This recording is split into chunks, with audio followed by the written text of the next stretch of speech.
16,000। ये वो तादाद थी जो 1842 में काबुल से जलालाबाद की तरफ रवाना हुई। सिपाही, अफसर, औरतें, बच्चे, नौकर। और वापस पहुंचा सिर्फ एक शख्स, डॉक्टर विलियम ब्राइडन, जख्मी हाल, घोड़े पर लदा हुआ। जब वो जलालाबाद की फसील पर पहुंचा, किसी को यकीन नहीं आया कि पूरी फौज खत्म हो गई।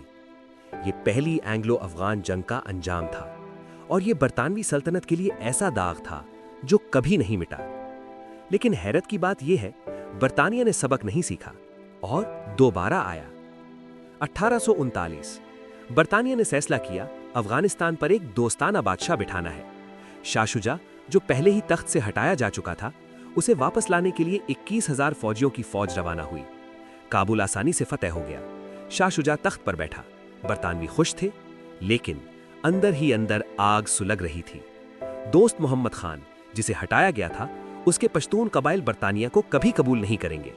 अकबर खान, दोस्त मोहम्मद का बेटा, खामोश था, लेकिन खामोशी हमेशा अमन की अलामत नहीं होती।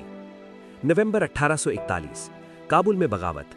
बरतानवी सियासी नुमाइंदे सर अलेक्जेंडर बर्न्स को कत्ल कर दिया गया और चिंगारी शोले में बदल गई। जनवरी 1842 बरतानवी फौज ने फैसला किया काबुल छोड़कर जलालाबाद की तरफ वापसी। अकबर खान ने महफूज गुजरने का वादा किया, लेकिन यह वादा एक जाल था। पहाड़ों की तंग घाटियों में बर्फ में धंसे ठंड से कांपते बरतानवी सिपाही, हर तरफ से गोलियां आने लगीं। आगे घाटी, पीछे दुश्मन, ऊपर पहाड़, नीचे मौत। 16,000 लोगों में से सिर्फ एक जिंदा बचा। यह बरतानवी फौजी तारीख की सबसे बड़ी तबाहियों में से एक थी। लेकिन बरतानवी नहीं माने। इंतकामी मुलिम भेजी, काबुल का बाजार जला दिया और फिर वापस चले गए बगैर कुछ हासिल किए। सबक नंबर 1 नहीं सीखा गया। 30 साल बाद बरतानिया फिर आया। इस बार बहाना था अफगानिस्तान ने रूसी सफीर को कबूल किया, बरतानवी को नहीं। 1878 तीन तरफ से हमला, काबुल घेर लिया गया। अमीर शेर अली खान की मौत, नए अमीर याकूब खान ने मुआहिदा किया। गंदमक का मुआहिदा, अफगानिस्तान की खारजा पॉलिसी बरतानिया के हाथ में। बरतानवी खुश थे, उन्हें लगा इस दफा जीत गए। लेकिन सितंबर 1879 काबुल में बरतानवी मिशन पर हमला, सारे अंग्रेज कत्ल, फिर से जंग। इस बार जनरल रॉबर्ट्स ने कंधार तक मार्च किया, एक तारीखी मार्च, लेकिन नतीजा वही। अब्दुर्रहमान खान अमीर बना, बरतानिया का आलाकार। लेकिन अब्दुर्रहमान ने अंदरूनी मामलात में मुकम्मल आजादी ली। आधी जीत, आधी शिकस्त, और अफगानिस्तान अभी तक आजाद। मेवंद की जंग 1880 बरतानवी फौज आगे बढ़ रही थी, अफगान पीछे हट रहे थे।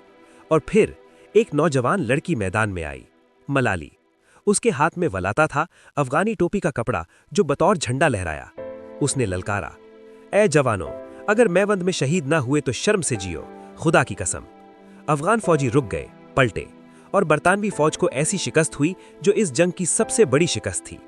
मलाली मैदान में शहीद हुई, लेकिन उसका नाम आज भी अफगानिस्तान में इज्जत से लिया जाता है। यही नाम, मलाला, आज की मलाला यूसुफजई को दिया गया। 1919 पहली जंग अजीम खत्म हो चुकी थी। बरतानवी थके हुए थे। अफगानिस्तान में अमीर हबीबुल्लाह के बाद अमानुल्लाह खान तख्त पर, जवान, जोशीला, आज़ादी का मतवाला। उसने ऐलान किया अफगानिस्तान एक आज़ाद मुल्क है और इसे किसी की इजाज़त की ज़रूरत नहीं।